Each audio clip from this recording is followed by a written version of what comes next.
आप सबका स्वागत करते हैं नए वीडियो में। और आज का वीडियो वापस गुजराती सिनेमा की ओर हम कंट्रीब्यूट करेंगे।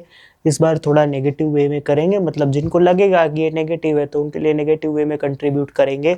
और ये वीडियो पहले से ही पाइपलाइन में था, मतलब जब से ये पूरी सीरीज शुरू हुई है ना, सिनेमेटोग्राफर्स, एडिटर्स, एक्ट्रेसेस वगैरह, तो तब से ये पाइपलाइन में था कि ऐसा कुछ वीडियो बनाना है।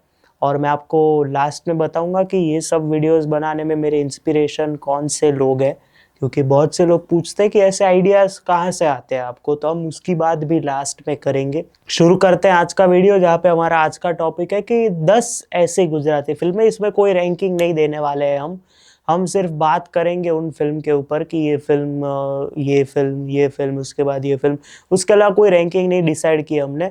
आज हम ऐसी 10 गुजराती फिल्म्स की बात करेंगे जिसका फर्स्ट हाफ एकदम बढ़िया, आप स्लैश लगाते जाएगा, बढ़िया, पीक, सुपर्ब, इंटरेस्टिंग या फिर एवरेज या फिर गुड था।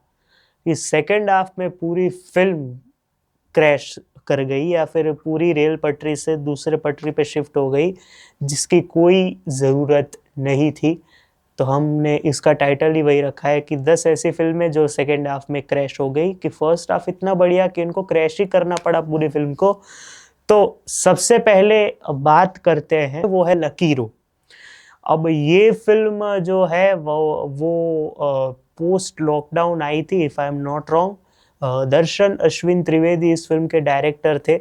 इस फिल्म में आपको देखने को मिलेंगे दीक्षा जोशी, रौनक कामदार, नेत्री त्रिवेदी, शिवानी जोशी, धर्मेश व्यास। ये लोग मेरे को जहाँ तक याद है लीडिंग रोल्स पे थे। इसमें विशाल डडलानी का भी एक गुजराती सॉन्ग था। तो इट हैड एवरी एलिमेंट की, जहाँ पे आपको एक मॉडर्न रोम कॉम तो नहीं बोलूँगा, लेकिन लव स्टोरी आपको देखने को मिलेगी, जहाँ पे आपको रिचा और ऋषि की बात यहाँ पे दिखाई जाती है, जिसमें रिचा जो है जो पीएचडी कर रही है और ऋषि जो है वो एक एमबीए कर रहे हैं फाइनेंस में। दोनों के पाथ्स क्रॉस होते हैं, दोनों के बीच में पहले फ्लर्टिंग होता है और ऋषि ऐसे ओपन माइंडेड है कि उनकी शुरुआत ही फ्लर्टिंग से होती है जब भी वो रिचा से मिलते हैं तब। और उनकी एक फ्रेंड भी है दीक्षा जोशी की, नेत्री त्रिवेदी के रूप में, और वो कहती है कि तुम दोनों के बीच में कुछ है, लेकिन वो तैयार नहीं होते उस चीज़ को सुनने में। धीरे धीरे अट्रैक्शंस और बढ़ती है, फीलिंग्स और बढ़ती है, प्यार होता है दोनों में, शादी भी होती है और एक स्वीट लव स्टोरी चल रही होती है। फिर एक ट्विस्ट आता है जिससे शादी के बाद की लाइफ पूरी दिखाई गई है फिल्म के अंदर। एक ट्विस्ट ऐसा भी आता है जो इंटरवल ब्लॉक पे, कि इसके बाद अब क्या होगा ये फिल्म का फ्यूचर डिसाइड करेगी, क्योंकि वो इतना एक ऐसा ट्विस्ट था ना कि आपको इंटरेस्टिंग भी लगता है, आपको लगता है कि ठीक है अब मैं आगे क्या देखूंगा, मेरे को देखना पड़ेगा। फिल्म सेकेंड हाफ में पूरी क्रैश हो जाती है। मतलब मैं सोच रहा था कि जिस तरह का टॉपिक, जिस तरह की सीरियसनेस, जिस तरह की पैशन रिलेटेड बात है, जिस तरह की मिसअंडरस्टैंडिंग्स की बात है, जिस तरह की एक एक मेल की बात दिखाई गई है। धर्मेश व्यास का तो एक डायलॉग भी था कि लगन वगन सिर्फ ऐसा ही होता है, उसके बाद सब छोड़ देने का।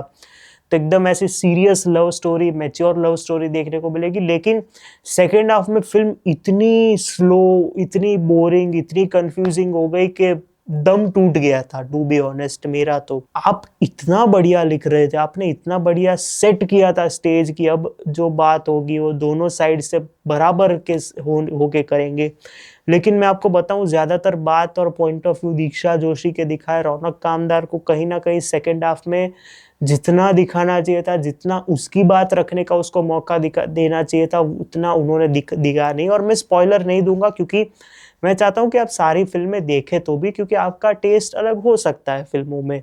और सेकेंड हाफ में या फिर फर्स्ट हाफ के एंड में आते आते ही एक चीटिंग का एंगल भी शुरू हो गया। Everything which went wrong in this movie वो आपको सेकेंड हाफ में इस फिल्म में दिख ही जाएगा, जो मैं आपको ज्यादा बता नहीं रहा हूँ, क्योंकि मेरे को भी आई थिंक 1-2 साल हो गए फिल्म देखे हुए। लेकिन फिर भी मैं आपको बताऊं कि सेकेंड हाफ बहुत ही स्ट्रेची और बोरिंग था। और ओवरऑल आप फिल्म की रन टाइम को भी देखेंगे तो आपको वो फील होता है कि बॉस अब एंड करो तो सही होगा। और मैंने बीच बीच में इतना जो स्क्रीन स्ट्रेच हुए थे, मैंने 1-2 जगह पे स्किप बटन भी दबाया है कि मैं आगे जाऊं आगे जाऊं। अचानक से लास्ट में हैप्पी एंडिंग आ गई, तो आप समझ सकते हैं कि कैसी लॉन्ग फिल्म होगी, मैं ऐसा कहूँगा। तो ये सेकेंड हाफ में बहुत बुरी तरह क्रैश हो गई। उसके बाद जो फिल्म की हम बात करेंगे, जो अभी रिसेंटली सिनेमाज में चल रही है, जो कि है बिचारो बैचलर। अभी मैंने इसका रिव्यू थोड़ा अलग किया था और पसंद आया था काफ़ी लोगों को, मैं ऐसा कहूँगा। और वो कॉन्सेप्ट ही कुछ अलग था। इस फिल्म में आपको तुषार साधु देखने को मिलेंगे विथ मल्टीपल हीरोइंस। जय पंड्या है, हीरोइन नहीं है वो, मतलब अलग से अगर आप देखें तो जय पंड्या है कास्ट में, प्रशांत बारोट है, डायरेक्टर है विपुल शर्मा। अब विपुल शर्मा की अगर आप बात करें ना, तो एक कॉमेडी फिल्म, एक सामाजिक फिल्म, एक कॉमेडी फिल्म, एक सोशल फिल्म, एक कॉमेडी फिल्म, वैसा उनका चलता है। तो मैं आपको गिनाता हूँ। फ्रेंडो, उसके बाद कर्मा वॉलेट, उसके बाद जीजा साला जीजा, उसके बाद प्रवास, उसके बाद विचारो बैचलर। अब कोई सामाजिक फिल्म आएगी या फिर शुभ मंगल धमाल आएगी, वो देखते हैं हम। लेकिन इस फिल्म में पर्टिकुलरली अगर आप देखें ना, तो फर्स्ट हाफ बहुत ही अच्छा फर्स्ट हाफ था। मतलब it was good, fun loving first half था, जहाँ पे सब एलिमेंट्स थे इस फिल्म में कि अच्छी फिल्म, फील गुड फिल्म नहीं बोलूँगा, लेकिन अच्छी कॉमेडी फिल्म ये टर्न आउट हो सकती है, जिस तरह से सारी चीज़ें ये लोग दिखा रहे थे। इवन जय पंड्या तो इस फिल्म के मैन ऑफ द मैच अगर कोई हो तो जय पंड्या थे। उनकी पूरी राइटिंग बहुत बढ़िया थी। वो सूरत वाला सीन इंटरवल के पहले तो सब बढ़िया चल रहा था। सेकेंड हाफ पूरा, मतलब अगर मैं ऐसे गाड़ी चला रहा हूँ तो फिर सेकेंड हाफ ऐसे जाना चाहिए, तो फिर वो ऐसे टर्न होते गए। और कैरेक्टर प्रिपरेशन ही नहीं थी कोई सेकेंड हाफ में। लाइक उनको ही खुद को नहीं पड़ी थी कि सेकेंड हाफ में हम क्या दिखाएंगे। और अचानक से दादाजी को जिंदा कर दिया, फिर अचानक से उनका हॉस्पिटल में सीक्वेंस आता है कि अब मेरे साथ तो क्या ही होगा। फिर वो वापस घर आ जाते हैं, फिर वापस उनको एडमिट करना पड़ता है। उसमें भी एक जंप कट तो इतना शॉकिंग और हंसने लायक है कि अचानक से दादाजी पिज्जा खा रहे हैं और अचानक से सेकेंड ही सीन में टेरेस में सिगरेट फूक रहे हैं। तो सिर पैर बिना की स्टोरी हो गई थी सेकेंड हाफ में। और मैं पर्सनली समझता हूँ कि यार, अगर आपको ही मेहनत नहीं करनी है तो फिर मैं रिव्यू में मेहनत क्यों करूँगा। उसके बाद एक एडिटिंग की गलती थी। एडिटिंग में ऐसे ऐसे ऐसे करके बात कर रहे हैं वो लोग, लेकिन फिर उसमें पता चल रहा है कि लड़की की फोटो देख देख, लेकिन लड़की की फोटो ही नहीं थी। और जब दादाजी कोई बड़े उम्र का कोई आपके घर पे है बाहर, वो लोग उनको एडमिट किया गया है, तो आपके मम्मी पापा उस टाइम पे नहीं है। और फिल्म कुछ ज़्यादा ही इमोशनल और कुछ ज़्यादा ही सेंसिटिव हो गई, जहाँ पे कॉमेडी छूटती हुई नजर आई। तो फिल्म ने पूरा ही क्रैश लैंडिंग ले लिया उसमें सेकेंड हाफ में। लास्ट में मैं ऐसा अभी भी मानता हूँ कि आंचल शाह आई तभी ये फिल्म खत्म हुई है, वरना तो जिस तरह का हाल लग रहा था वैसा लग नहीं रहा था कि ये फिल्म एंड होगी। इसके बाद की जो फिल्म है वो है वालम जाओ ने, जिसमें बहुत बड़ी कास्ट है और बहुत बढ़िया नाम है इस फिल्म में। प्रतीक गांधी है, दीक्षा जोशी है, तिकू तलसानिया है, जयेश मोरे है, ओजस रावल है, कविन दवे है, सोनाली लेले देसाई है। इतनी बढ़िया कास्ट है ना इस फिल्म की। और मेरे को पर्सनली इसका ट्रेलर बहुत बढ़िया लगा था। लाइक ट्रेलर में अभी भी जब भी मैं फिल्म देखने के बाद देखता हूँ, संजय गोरडिया भी है फिल्म में, तो बहुत मजा आया था ट्रेलर देख के। और इसका फर्स्ट हाफ लाइक एकदम टेंशन कॉमेडी से भरपूर, उसमें भी जयेश मोरे एज पुलिस इंस्पेक्टर।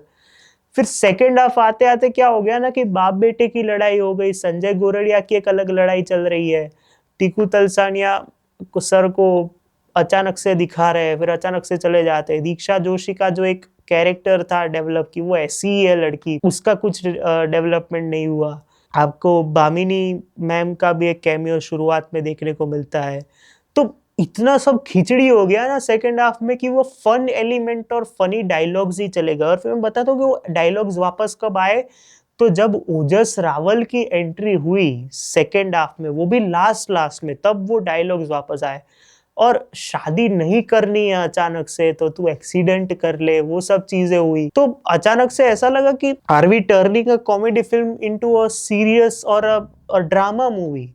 क्योंकि उसके बीच में सारे जो फन एलिमेंट्स थे, अब बाप बेटे का झगड़ा चल रहा है कि तेरे को मुझे इतने पैसे देने हैं, वो पहले वापस कर, फिर मैं तेरे को ये कर दूंगा वो कर दूंगा। तो बहुत कुछ ऐसा हो गया कि बॉस आप इतना बढ़िया चल रहे थे फर्स्ट हाफ में। उसमें भी जयेश मोरे, टीकू तलसानिया और प्रतीक गांधी जब उनके घर में पहली बार मिलते हैं, फिर संजय गोरडिया जो कुछ चोरी करने या फिर कुछ रखने आए होते हैं उनको अपना बाप बना लेते हैं, फिर वो जो सारी जो एक फन होता है ना, कि जो फन था फर्स्ट हाफ में कि कोई गम नहीं है इनको कि इनकी एक वाइफ है या फिर मैं ले गया तू रह गया, वो वाली बात, तो इतना सब बढ़िया था। और सेकंड हाफ में अचानक से कॉमेडी लैंड नहीं हो रही, कॉमेडी कम हो गई, ओजस रावल के सीन में मजा आया सिर्फ।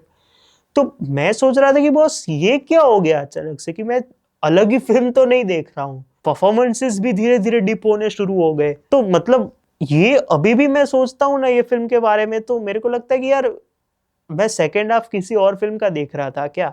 तो वालम जाओ ने वॉज समथिंग कि यार मैं एक्सपेक्ट कर रहा था कि बहुत बढ़िया फिल्म होगी, लेकिन फिर सेकेंड हाफ ने क्रैश कर दिया उसको। उसके बाद बात करते हैं साहेब फिल्म की। ये मल्हार ठाकर, किंजल राजप्रिया इस फिल्म में आपको देखने को मिलेंगे। अर्चन त्रिवेदी नेगेटिव रोल में है और डायरेक्टर है फिल्म के शैलेश प्रजापति। ये फिल्म आई थी 2018 2019 समथिंग में, और मेरे को याद है चाल जीवी लइये के एक वीक बाद ही ये फिल्म रिलीज हुई थी।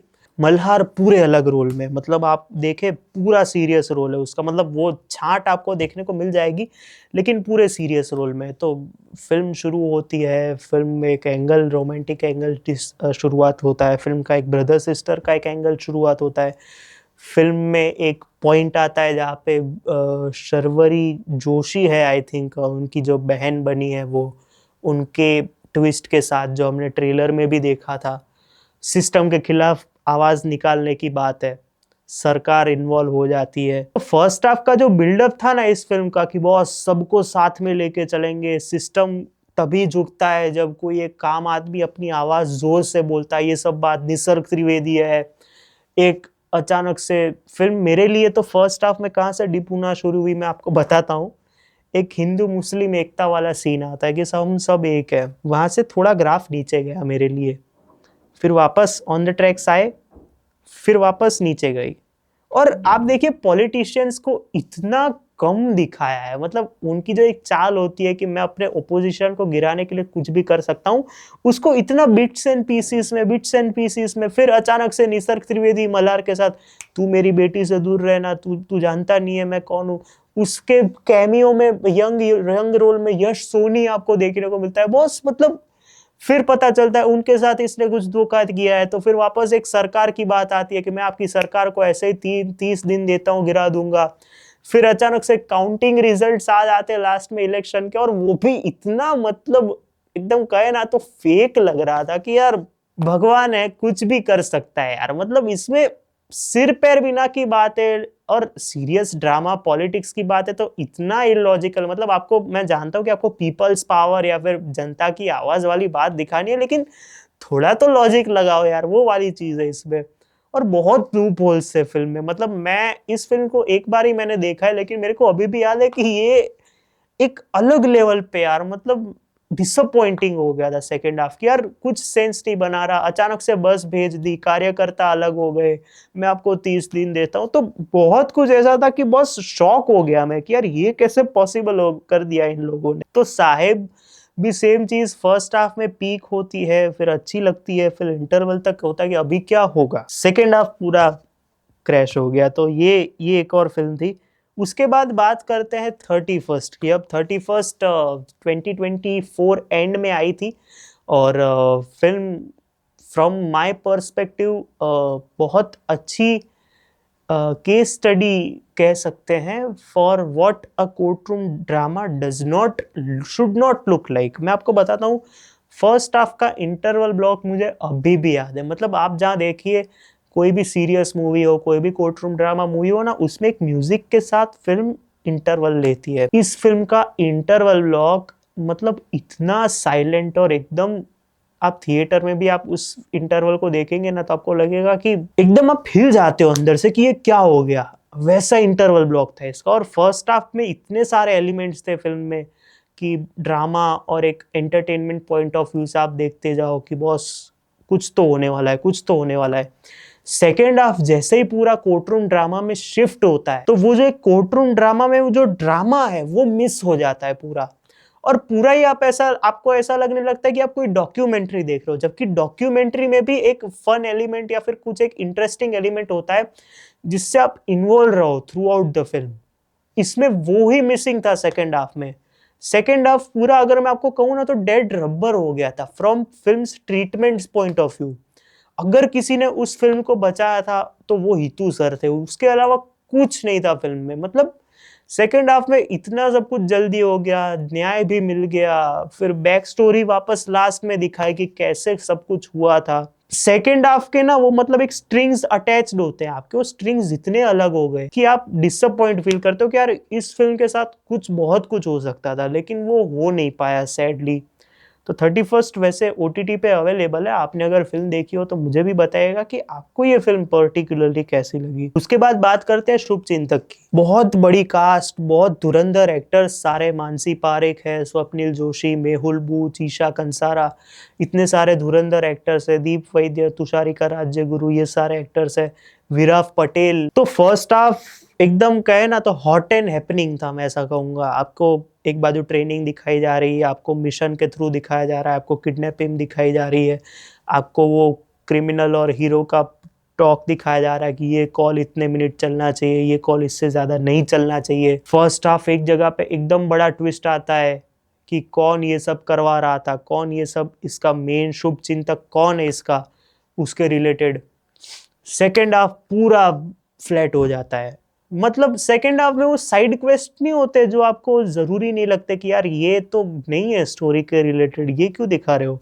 वो सारे साइड क्वेस्ट शुरू हो जाते हैं, दोस्त की पार्टी में जाते हैं, अपने अलग रिलेशंस होते हैं कि मेरे को ये पसंद थी। अच्छा, उसमें भी मेन क्वेश्चन फिल्म ने अभी तक जवाब नहीं दिया कि हितू सर किस लिए आंदोलन कर रहे थे, हितू सर कैसे मरे, हितू सर को वो ब्रिज क्यों नहीं बनना देना था, हितू सर मरे कैसे, तो उसके बाद क्या हुआ। मेहुल बूच अचानक से लास्ट में सबको किडनैप कर लेते हैं और फिर अचानक से वो लोग छूट भी जाते हैं। तो सेकेंड हाफ पूरा इलॉजिकल था, और इतनी बड़ी कास्ट, इतनी बड़ी स्टोरी, इतना बढ़िया आपने बिल्डअप किया और ऐसे ही छोड़ देते हो यार आप। तो मतलब वो तो एक अलग ही चीटिंग फील हुई थी उसमें कि यार लॉजिक तो लगाओ यार, आप थ्रिलर सस्पेंस मूवी बना रहे हो और आप ऐसा कर रहे हो। पर्सनली गिल्ट फील हुआ था वो चीज देख के। तो आई डोंट नो यार, वो मतलब अभी भी वो है कहीं ना कहीं कि यार ये अभी भी चीट हुआ हूँ ऐसा लगता है इस शुभ चिंतक को देख के। उसके बाद बात करते हैं, उसके बाद की जो मूवी है वो है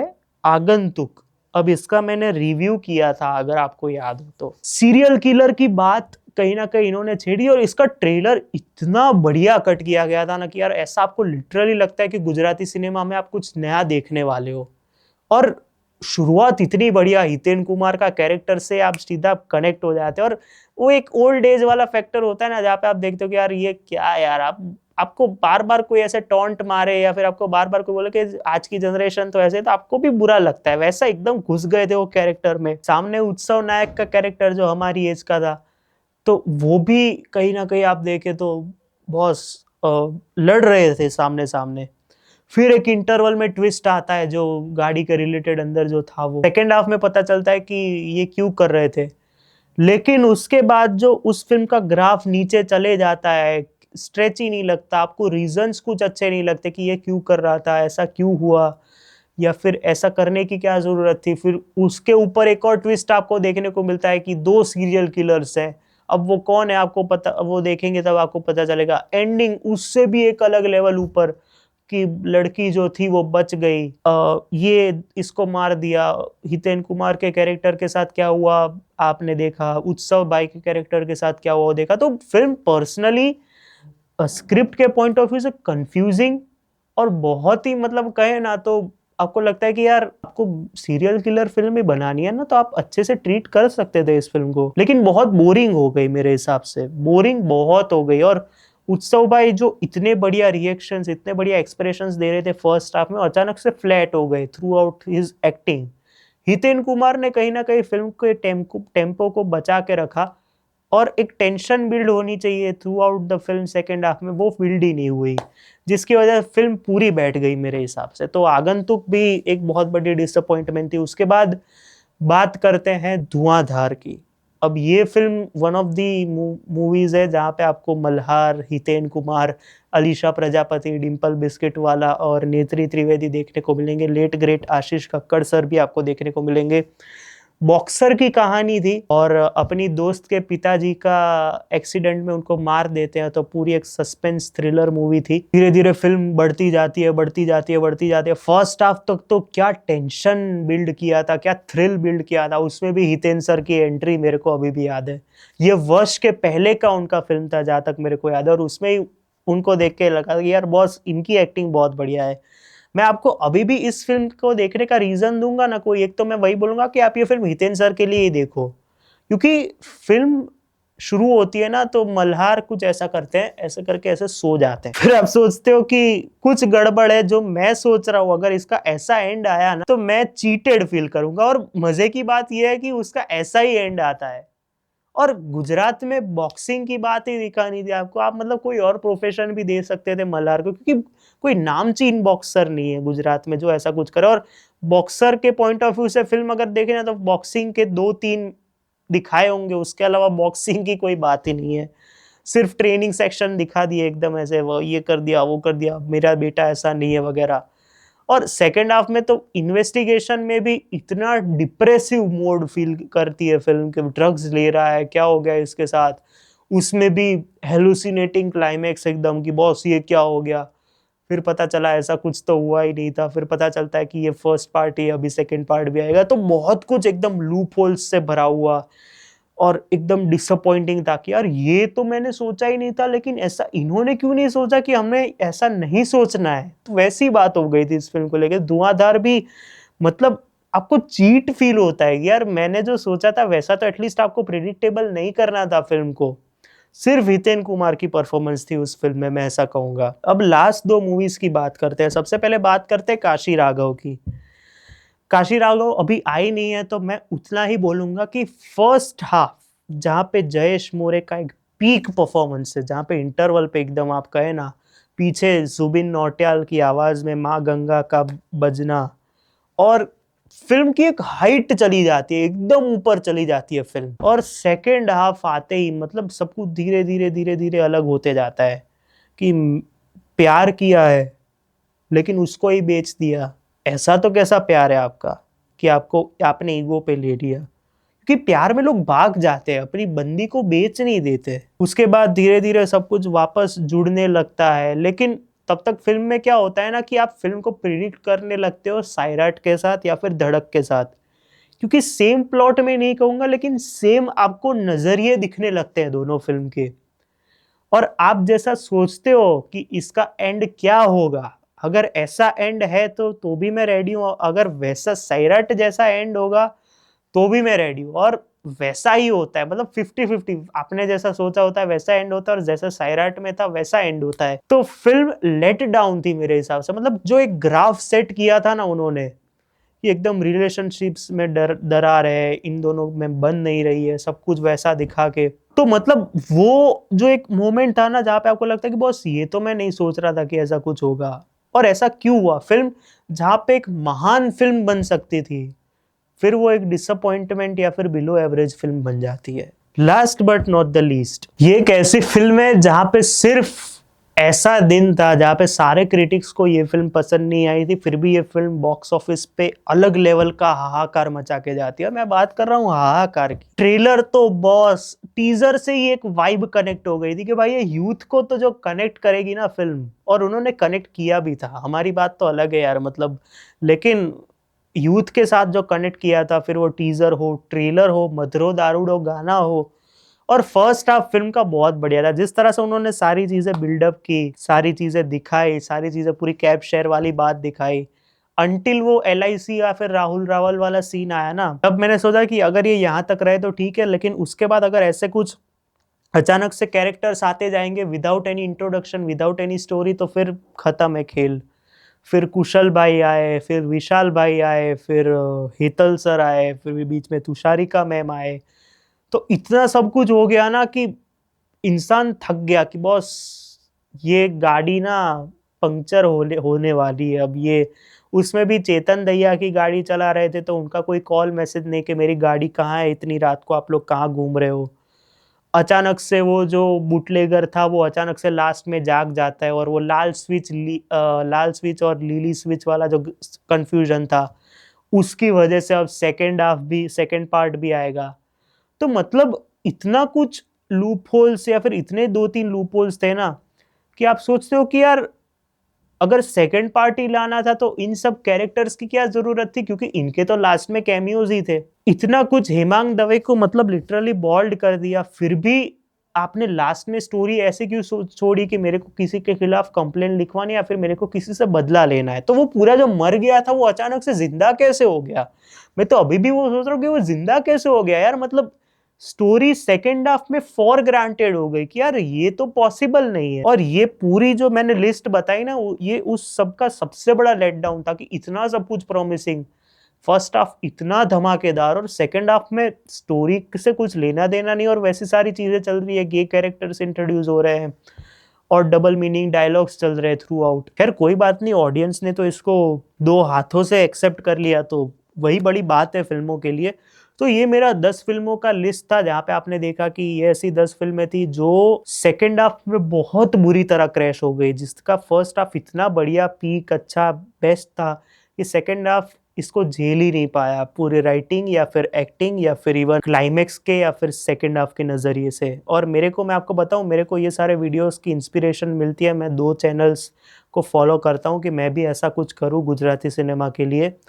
तो वो है सोशल और ट्राइड एंड रिफ्यूज प्रोडक्शंस। ये लोग भी कुछ ऐसा लाते रहते हैं, तो मैंने सोचा कि मैं भी कुछ ऐसा शुरू करूं गुजराती सिनेमा के लिए, जिससे नई नई इंफॉर्मेशंस, नई नई मूवीज़ के रिलेटेड बात निकले। तो आई होप आपको ये वीडियो पसंद आया होगा और आप प्लीज़ इस वीडियो को लाइक शेयर और सब्सक्राइब ज़रूर कीजिएगा। मिलते हैं अगले वीडियो में, तब तक के लिए बाय।